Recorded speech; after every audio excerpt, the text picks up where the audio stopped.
Hey, what's up? It's MCV here with another episode.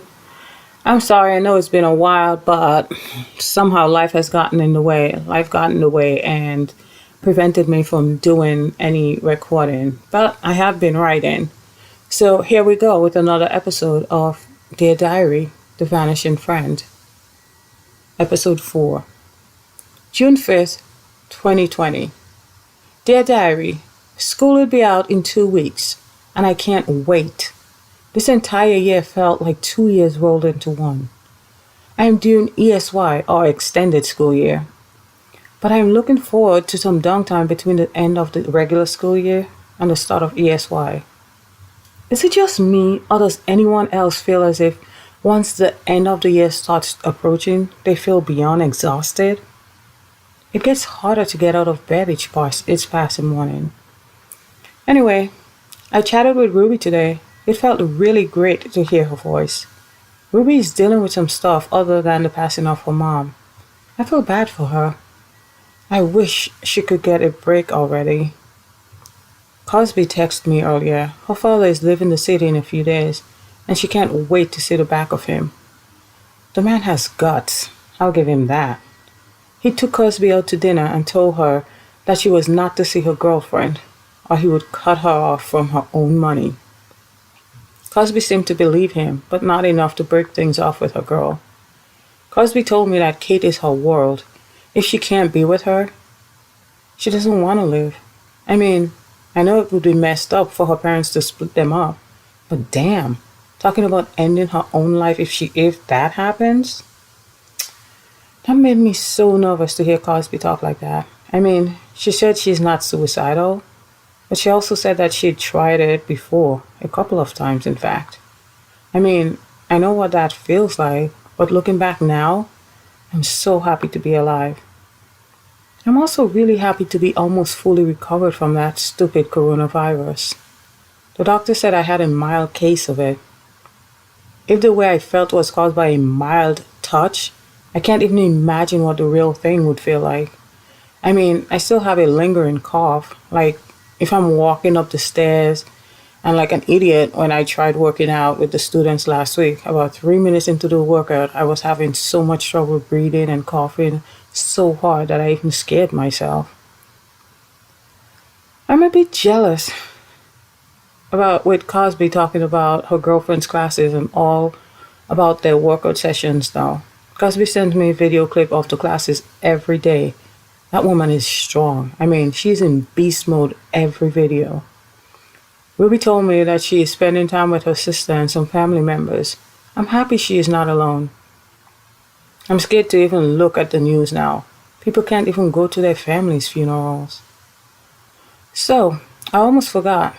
The first text I woke up to was from Cosby this morning.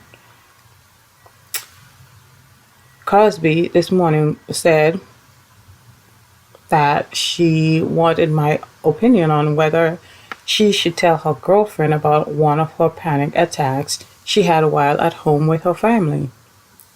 I remember the one she was talking about because I had to talk her through it. It was either her second or third day of being home. She was upstairs in her room struggling to breathe, and her mother called out to her that if she didn't come down to dinner right away, she could not eat anything from the house later that evening.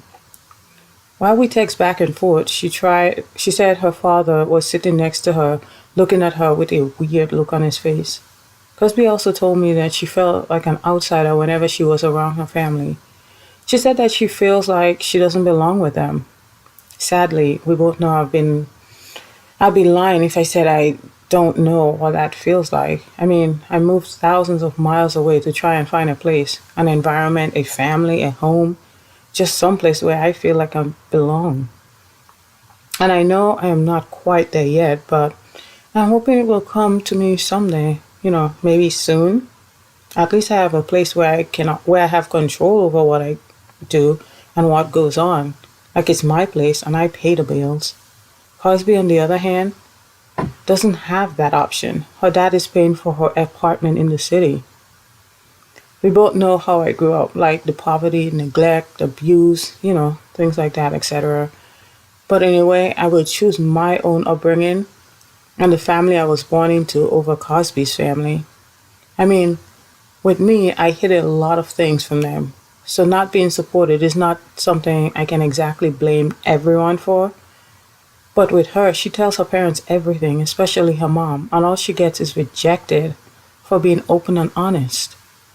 Like when she told her parents she wants to use her trust fund to help underprivileged children, her father threatened to keep the money from her, saying that she was out of her mind and she would never have control over the money. He's paying for her Ivy League university right now and her overpriced apartment in the city, but he's going to pay himself back from her trust fund, she tells me. Kind of reminds me of my mother. If she gave you something, there was always a catch. Nothing was done for free out of the goodness of her heart, at least when it came to me. Her other children, though, that was different. Wait, why am I talking so much about me tonight? I guess it must be because I spoke with one of my older sisters today. The island is on lockdown. They do not have any cases of coronavirus yet, but I think it's only a matter of time. I pray that it stays that way though. No cases, no positive cases, that is. In the meantime, I am so happy that Cosby is away from most of her family. In a few days, her dad will return home and she will be back with her girlfriend where she belongs, or where she is at her happiest. Until then, XOXO.